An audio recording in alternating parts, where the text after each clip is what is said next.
First of all, I appreciate you guys for having this little meeting with me. I'd love to chat about like audio gear and all that. So Thanks for having us on. Yeah, Yeah. our pleasure. yeah, no problem. So first question, I wrote down a couple questions here. So how did you guys get up into business together? Well, that could be a long story, uh, but I'll try and condense that. Okay. I was a recording studio owner for several decades, never really happy with the gear that I had, and particularly mic preamps. So I designed the VT1, which is the first vacuum tube mic preamp that DW.Fearn put out.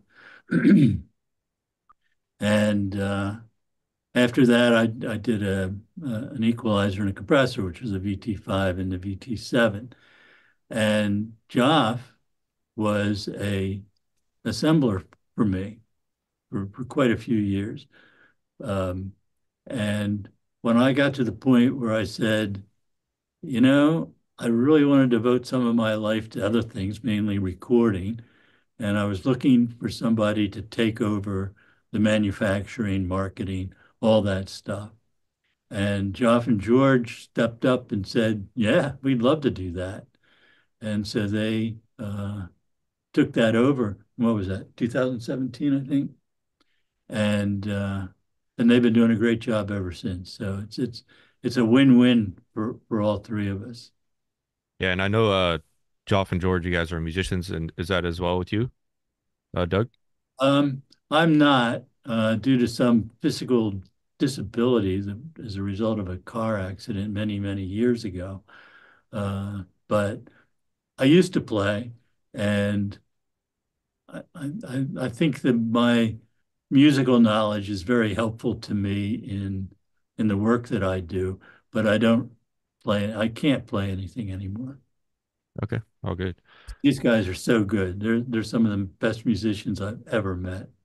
Yeah, I've listened to your guys' Synchrony album, and it's really amazing me, like just the recording quality and like it just really feels like effortless. Like you guys are putting no effort, but somehow that's There was how. a lot of effort. Yeah, A lot of effort went into that. they made it look easy. Yeah. Yeah.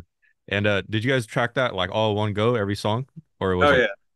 oh really crazy? Well, There's some linear editing on our records where, if we have like one section that we think is really special and, and we can fit it in a way that is natural, then we do that. But it's pretty minimal editing. Okay, yeah, it's super smooth and like just the quality of it. And I was told you guys use like one or two stereo mics. Is that what it was? yeah, that's right. Two stereo ribbon mics into four channels of preamp, and then so we record in DSD, which maybe you know, maybe you don't know what that is, but it's sort of an alternate digital format, very high resolution digital format that we record to. Cool. One thing I really noticed is there's no noise at all. It's like the cleanest recording. Is there a reason for that? I think there's some noise. I It's don't know. it's four channels. Yeah, I I mean, mean, because the that's ribbon mics have a little bit of yeah, there's a little noise bit to in there. them, and you know, Okay. There's not enough to add up to a, large sum of noise, I guess. That makes sense. So is there a reason why you guys pick ribbon mics over anything else? We just like the way they sound. Hmm. It's like the simplest way to convert sound into an electrical signal. I mean, it's so simple, and that simplicity translates into accuracy and realism that we don't hear in any other type of microphone. Hmm. Interesting. Yeah, I've been really wanting to try those AEA microphones. I've been seeing so many videos about just putting up one mic and then capturing the whole band. Right. We've done projects like that with one AEA R88 stereo ribbon mic capturing everything. These guys, when they do their trio recording, it's just two of those. That's what they use. Wow, it's crazy. The quality on that, it sounds like there's like 10 mics. I was showing my friend and he's like, dude, this is crazy. I was like, yeah, there's only two mics, well, four channels. Yeah, so it's surprising. But from what I understood, you guys hand build the gear in Pennsylvania. that's right. Wow, that's amazing. That's good to hear something's built in the USA, you know? And I could attest for the quality, just the knobs. everything on it is just like so nice just to touch. Yeah, we try to source as much as we can, as locally as we can. So, we have transformers made in Pennsylvania. Our metalwork comes from, South Jersey, which is about an hour and a quarter from where we are. Our paint shop is in Doylestown, where we are. It's 5 minutes from the shop. Um, so it makes a difference to get things, you know, as close to home as possible. Nice. I'm sure a lot of people can appreciate that. So so Doug, you started first with the VT1 you were saying, and Yeah, that was the right. pre or compressor, That was a single channel mic pre. mic pre. Okay, and then you moved on. Oh, sorry. I was just going to say, soon after that, I came out with the VT2, which is a two channel version of it. Cool. And because I know you guys' style of compression, the PWM, is there a reason why you chose that and why you find that like superior? Well, I was looking for a type of compression that didn't add artifacts to the sound. And there are times when you want that because, an LA2 on a bass or something like that is just a classic sound. But I wanted something that you could use that just sounded like somebody was riding the gain super fast and just catching every peak and keeping everything even without being obvious. And the VT7 uses that pulse width modulator, as does the Hazelrigg Industries VNE. They're basically both the same circuit. And it just provides a more transparent compression scheme. In most compressors, the harder you compress, the higher the distortion is. In the pulse width modulator approach, the distortion does not change no matter how much compression you have. Okay. Yeah, I definitely heard that when I was messing with the VT5, VT7, how clean and like transparent it is. No matter you could basically just twist knobs and call it a day. Yeah. Well, yeah, I mean, that was sort of my design goal because, I spent most of my life doing sessions. So I know what it's like to have a box that requires a lot of fiddling with to get the sound that you wanted. And I just wanted to make it as simple as possible and make it so that no matter where you set the controls, it would never sound bad. Might not be optimum, but it's never going to sound bad. And so for a lot of things, you can pretty much set up a standard setting and just walk away, and it's just going to sound great. You don't have to fiddle with it at all. Hmm. And I noticed the saturation like characteristics, and they're going to be second order, I believe. Well, that's a characteristic of triode vacuum tubes and well-designed circuits. Whenever the amplifier stage starts to experience a little bit of distortion, I mean, the measured distortion is very low, but what's there is mostly the second harmonic, which is, an octave above whatever the sound is. And of course, that fits in musically perfectly. And that's a characteristic of tubes. And I mean, the ultimate example of that is a guitar amp. Um, but in this case, it's super clean, but it does add that just hint of that second harmonic. On the other hand, solid state emphasizes mostly odd order harmonics, which are discordant. They don't fit into the music properly. So that's why all the products we make are all based on vacuum tubes. Hmm, interesting. When you guys got into this business, did you implement your style as well, or you took what Doug already made nice and you kind of just improved upon it? Well, we had something in mind. Our first product was the VLC, which is the mic preamp, and we were recording a lot of things. We had a VT2, and all our friends that we did sessions for, they were like, "Man, your tracks sound amazing. Um, I want something like this, but it'd be great if I could, it would be a little bit smaller and a little bit, easier to travel with." So we talked to some producer friends about what they would want in a product, what their needs would be, and came up with the VLC. I think we actually just assumed what they needed. I don't think they had any Yeah, input on it. not beforehand. Right. Yeah, I think we just analyzed what their, lives were like and said, here, you need this. Right. That was always my design philosophy. I mean, I have so many friends in the industry, and I know what they want, and I just said, I'm just going to give you what I think is what you need. And turns out that there's enough people out there that hear like we do to appreciate the products we make. Because one thing a lot of us creatives have people who like musicians and then engineers is separating the two. So a big thing for me is not having to think too much when doing stuff and just listening to what you're hearing. So I like how you guys don't have any frequencies or any of that on there. Just if it sounds good, and move on kind of deal. Do you guys have trouble with that? Mixing and then producing all in one go, or do you guys separate the two? You're like, we're gonna finish this track and then we're gonna mix it? We don't mix a whole lot. Although I, the mixing for us mostly happens before we press record, if that makes sense. Like you go back to the stereo ribbon microphones that we record with. We really work on the balance of things that we're recording before we set up the microphone, before we do anything else. And then the engineering and the rest of the process is we put a lot less thought into it. We spent a lot of years figuring out how to record ourselves best and what the best chain is and everything. Mhm. So we don't try to put a lot of thought into that. I mean, as musicians, we're going for performance.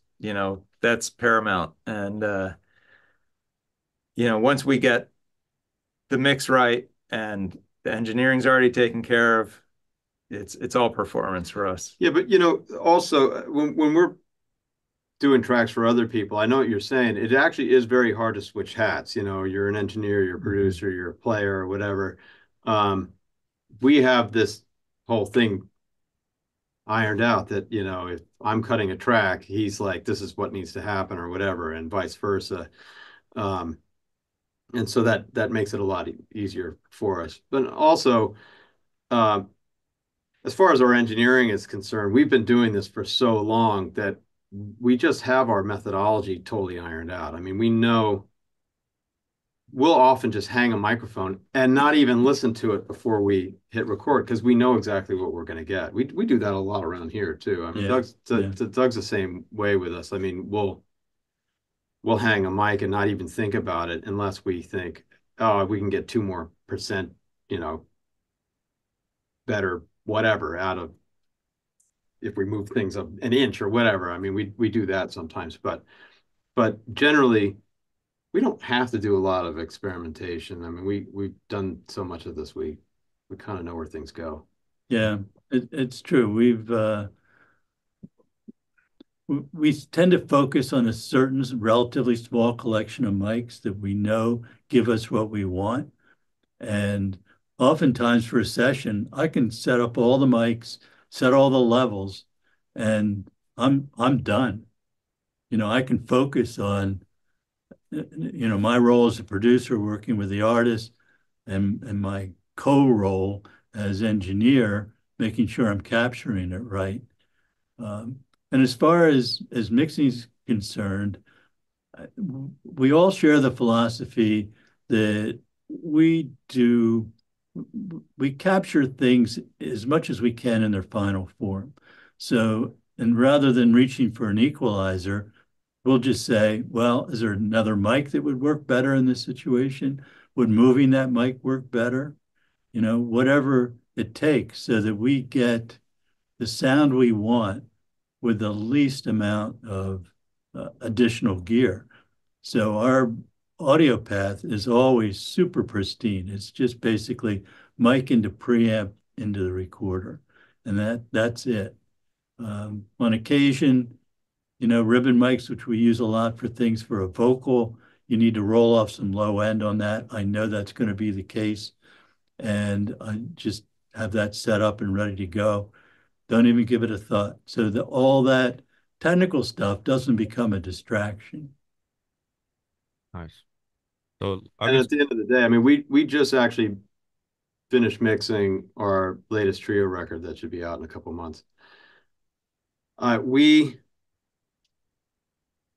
never moved a single level over the course of the entire record in mixing. We set the EQ and compression at the end of the chain. We balanced the reverb out and printed it, and that was it. So I mean, when you really get things where you need them in the cutting process, the mixing process is basically, nothing. It's just, there's very little to do. Right, just hit the button and sit back and enjoy the music because all the work's already done. Nice. I'm excited to hear that album then for sure. And since I've been seeing a lot of your gears in like high-end studios now. Like you guys went to market in like 2018 with Hazelrigg, but the Fearn gear's been around for a while. Yeah, our first product came out in 1993. Wow. So yeah, they've been out for a long time. Hmm. I think our stuff has been out since 16. yeah. 16. Okay. Yeah, that's cool. Then yeah, like I was saying, I've been seeing a lot of high-end studios, top engineers have been swearing by you guys' gear. And I was just introduced to it through a friend. I went like Eric was saying earlier, I went to a studio to film just a studio tour. And before driving there, I was listening to through all his records and I was like, how is your vocal so like velvet, like the mid-range?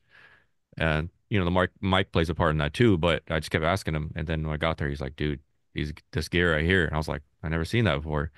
And it kind of led me down the rabbit hole of like, why,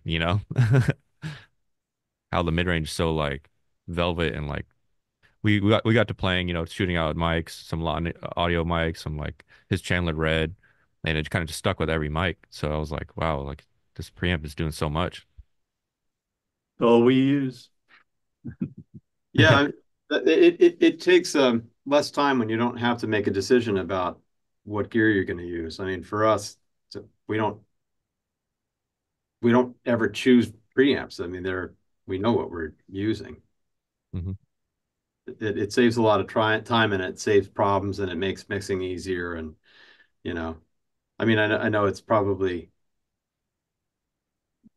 cost prohibitive for a lot of people in the business, but I mean, it's cost prohibitive for us. I mean, we don't actually own a whole lot of our own No, gear, I guess. We own a few DW.Fearn pieces. I don't think we own anything with our own name on it, do we? not So currently. so we can appreciate that, but But we got here the same way a lot of people, end up with gear. We've owned everything. We've gone through every piece of gear. We've had all compressors and mics and EQs and preamps of all sorts of kinds. And we were our whole thing was always trying to make better recordings. Long before we knew anything about Doug or the products or any of this stuff. And everything just we whittled it down. We got rid of all, people talk about different flavors of mic pre and this and that. We got rid of everything that wasn't our absolute favorite. Because, like, if you have a favorite microphone or a favorite guitar or favorite something, are you going to reach for the lesser favorite thing? You're going to go for your favorite thing. Yeah. Why wouldn't you? Hmm. So, we got rid of everything that wasn't our favorite. doing we had to be able to afford this stuff. Right. Right. But then you need less stuff, then you need two good, really great channels of mic preamp and you're done with that. Mm. Yeah, one of my criteria is a product will not reach the public unless it is better than anything else out there for me. So there's a lot of things that I designed that were great experiments, and I said, this doesn't move the state of the art forward significantly, so I'm not going to do it. Mm. And then I know you guys are, I don't know when the Ruby came out, but you guys are moving more to the digital domain. So how do you guys feel about that move shift? Well, I was a little reluctant to do a plug-in version of our equalizer. That's Ruby by Acoustica. But in talking to a bunch of plug-in manufacturers and listening to them talk about it, I realized that Acoustica for me was just like the perfect fit. And uh, and then talking to many of the other manufacturers, because it's a small business, we all know each other. And what I learned from them was that a plug-in version of a hardware product not only gives you another income stream, but it improves the sales of that piece of hardware. And that's certainly been our experience too. Hmm. That's true. I mean, we basically sell BT5s as quickly as we can make them. And I mean, this machine that retails for $11,900, something that is probably out of the reach of most people. I'd say it's out of the reach of us. We just so happen to own the prototype of the last revision. But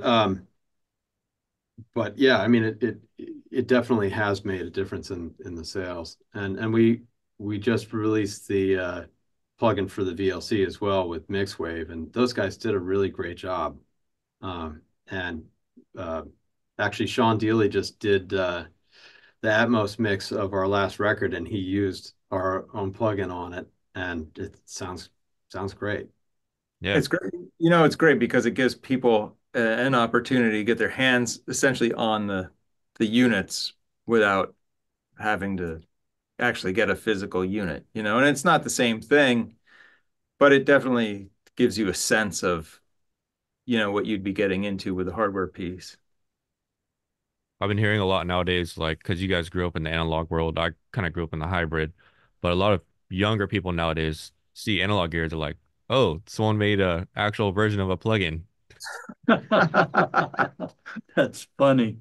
Yeah, I've been seeing memes about that lately, and yeah, it's good that you guys are making it more accessible. And I personally love the plugin and really A/B'd it versus the hardware here the other day, running through sine waves and all that, and it has a nice saturation to it, which I love just because I'm a drummer, so saturation is it for me.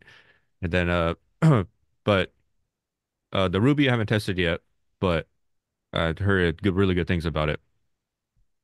We spent 3 years developing that plugin. They came from Italy, where acoustic is based here, uh, 3 different times to sample a couple of my VT5s. I mean, they all sound the same, but they sampled them, sent me, their version of it. I said, that's really good, but, and they would go back, address those problems. I can't even tell you how many times, probably half a dozen times we went through until I said, yep, that sounds pretty darn close. Let's go with that. Nice. I'm gonna try that one out. I don't own any Acustica gear, but plugins, but a lot of people tell me they're really CPU intensive. So Yeah, yeah. they definitely require a lot of resources, and one of the reasons is that they sample with so much more detail than is typical, and that's how they get that uh, really close to the hardware kind of sound. It's never quite the same, but it's pretty close. But the price you pay for that is that it really uses up a lot of computer resources. I think that they make it so that there's a way if your computer, you have multiple plugins of a Ruby or something, you can scale it back so that it's not um, quite as accurate, but uses a lot less CPU. Hmm, cool. So will you guys be moving more all of you guys' gear in the future towards plugins? Well, if it makes sense, if we think that well, for example, for the VT7 compressor, there's been Acoustic has been working on that for 5 or 6 years, trying to duplicate that in a way that satisfies me. Mhm. Uh, it's pretty close, but it's still not ready. And hopefully they'll be able to do it. I mean, I think they can do it better than anybody. Um, Future products, we'll just see. Makes sense. Well, I appreciate you guys for coming on today. I learned a lot about the audio business and making gear and plugins, and I'm really looking forward to you guys' album. So, yeah, that's it for today then. Thank you guys. Yeah, thanks for having us Yeah, on. thanks a lot.